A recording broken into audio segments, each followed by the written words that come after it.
Урок теми манан щемье ударение. В чувашском языке ударение определяется наличием или отсутствием в слове гласных «о» и «э». Их называют слабыми гласными звуками.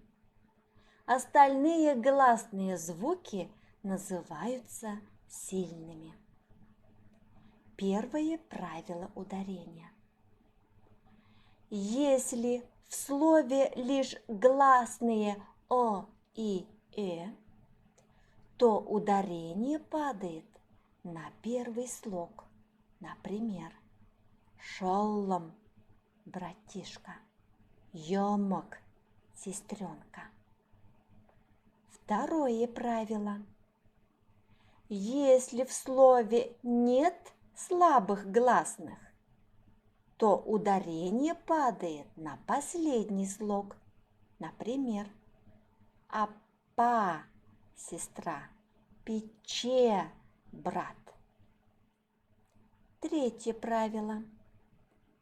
Если в слове кроме слабых гласных имеются и другие гласные, то ударение падает на последний слог без слабых гласных. Например, анезер без мамы, отежень ради, для, из-за папы. Исключение составляют слова, заимствованные из русского языка. В них ударение такое же, как и в русском языке, если только к ним не присоединены чувашские аффиксы, в которых есть сильные гласные звуки. Например, компьютер, компьютерзем. Ку – эбе, эбе – Катя ятла. Манан хужамат Петрова. Пиллик межклассра вренедеп. Манан щемье пызак.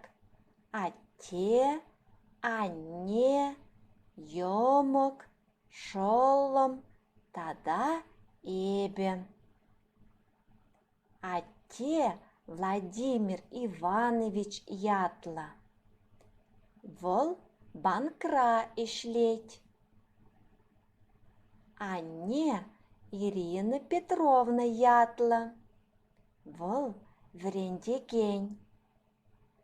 Шоллом Миша ятла. Вол икимеш классра вренеть. Ёмок Аня ятла.